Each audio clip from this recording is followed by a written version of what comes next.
Disitulah namanya Istana Dajjal.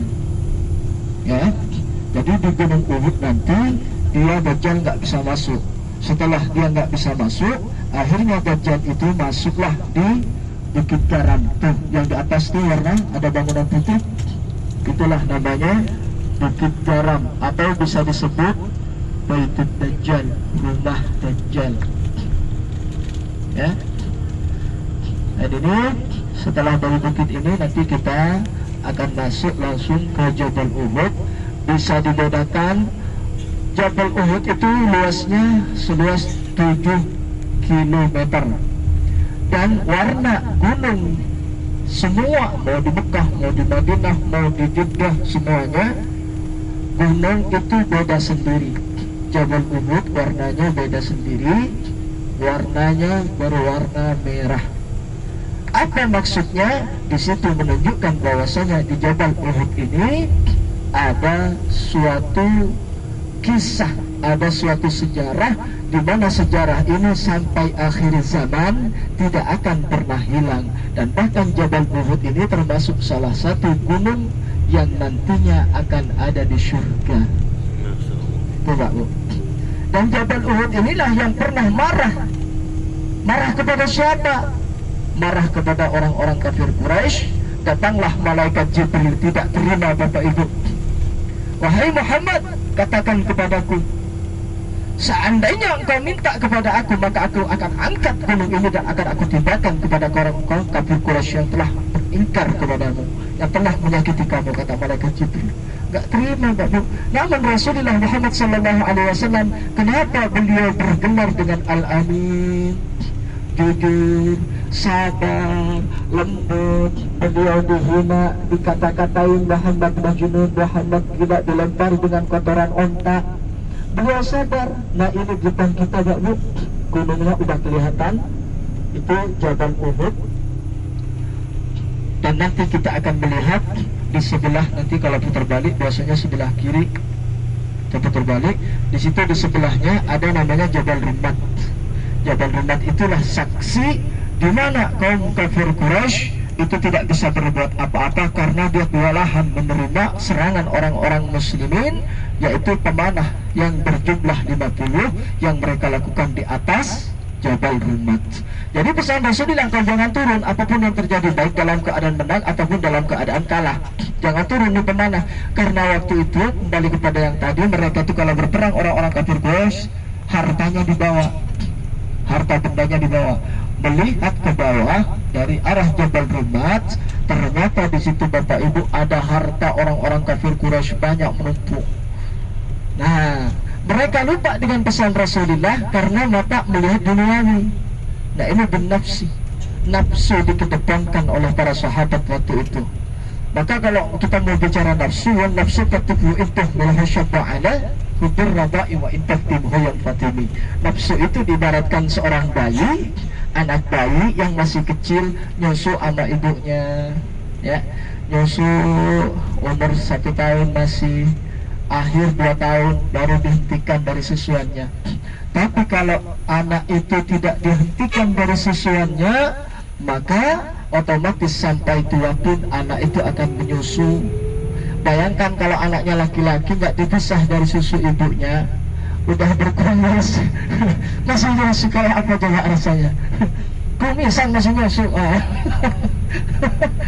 Bayang nggak kuat. Nah seperti itulah nafsu. Makanya nafsu itu tidak bisa dituruti, harus dijauhi. Apa-apa yang diinginkan oleh nafsu maka jauhilah.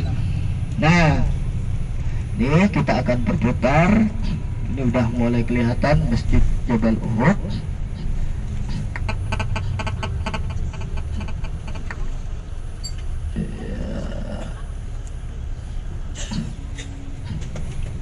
Dia akan berputar di depan. Ini kita lihat sebelah kiri, itu masjidnya udah kelihatan. Nah inilah Jabal Uhud Bapak Ibu, dari pojok sana sampai pojok sana tuh ada 7 km, dan warnanya berwarna merah, berbeda daripada gunung-gunung yang lainnya. Sampai kalau nggak percaya nanti coba pas mau ke Mekah, ya, diperhatikan gunung kanan kiri sampean, warnanya warna merah. hitam, coklat. Kalau ini merah, beda. Ini melukiskan sebuah sejarah. Muslimin pemanah 50 orang, disitulah tempatnya. Dan akhirnya diganti posisinya oleh Khalid bin Walid. Setelah diganti posisinya oleh bin Walid, maka orang Islam, kaum muslimin itu banyak yang kalah, banyak yang gugur. Dan setelah itu bahkan Rasulullah pun kena pesan batu yang dilempar oleh orang-orang kafir Quraisy. Itu pelipis beliau luka, kaki beliau juga luka, dan banyak luka-luka karena melindungi Rasulullah. Dan oleh Rasulullah Sallallahu Alaihi Wasallam, setelah orang-orang kafir Quraisy kabur lari semuanya, nah itu Jabal Rumatnya di sebelah kiri. Kalau nanti kita belok, ini di depan kita belok, itu nanti di sebelah kanan bisa kita lihat. Ya mudah-mudahan dapat tempat parkir, tapi kayaknya kita nggak punya tempat parkir karena ini hari Sabtu. Nggak tahu nih kita parkirnya di mana. Nah itu sebelah. Nah ini namanya Jabal Rumat, tempat pemanah orang-orang muslimin yang 50 orang. Nah setelah dari laut mengatakan disinilah, di lembah inilah. Jadi di lembah ini, di lembah paling bawah ini, dulunya ini dalam. Disinilah Khalid bin Walid. Dari Khalid bin Walid kabur kocar-kacir ke sana. Setelah itu motor Khalid bin Walid kalau melihat kaum muslimin pemanah itu sudah kosong di Jabal Rumat. Akhirnya ini masih ada bekas bentengnya tuh. Ini bekas benteng itu dari zaman dulu itu, bukan dibuat oleh orang-orang setelahnya, enggak. Di situ masuk, akhirnya diganti posisinya oleh Khalid bin Walid dan kaum muslimin gugur. Dan di tempat gugur itunya dijadikan tempat kuburan para syuhada yang berjumlah 70 orang, dan masih banyak lagi para sahabat-sahabat dan bahkan paman Rasulullah Muhammad SAW. Dan nanti kita itu dipagari semuanya, disitulah tempat para syuhada meninggal. Diperintahkan oleh Rasulullah kubur di sini saja. Di kuburnya berserta dengan paman Rasulullah Muhammad SAW, yaitu Sayyidina Hamzah. Itu kuburannya semua Pak Bu. Nah, dan di situ ada tiga kuburan, tapi ada riwayat yang mengatakan di antaranya itu ada 17 pembesar kaum muslimin. Cuman yang paling nampak di situ saya cuman bisa menunjukkan makamnya paman Rasulullah Sayyidina Hamzah saja. Kalau untuk yang lain itu banyak nama-namanya. Ya, nanti saya tunjukkan makam Sayyidina Hamzah paling sebelah, karena itu diketahui karena waktu 2004 dulu memang direnovasi, dibenerin lagi. Dan disitulah memang tempatnya Bapak Ibu yang dimuliakan oleh Allah Subhanahu Wa Taala. Untuk kaum syuhada yang lain itu di situ di mana sih kalau nggak ada tandanya? Tandanya itu rata dulu, memang ada pernah dari 2004 dulu itu ada tanda-tanda dikasih batu gitu karena banjir.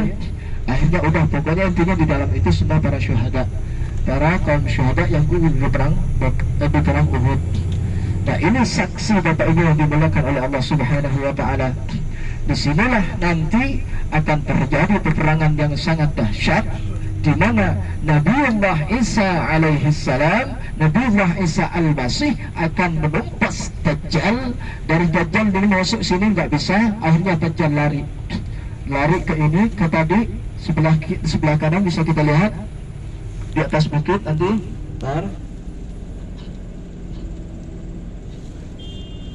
Nah itu di atas bukit itu namanya bangunan putih. Di sanalah tempatnya Dajjal nanti. Dari situ Dajjal nggak bisa masuk, Bapak, tapi nanti akan ditolak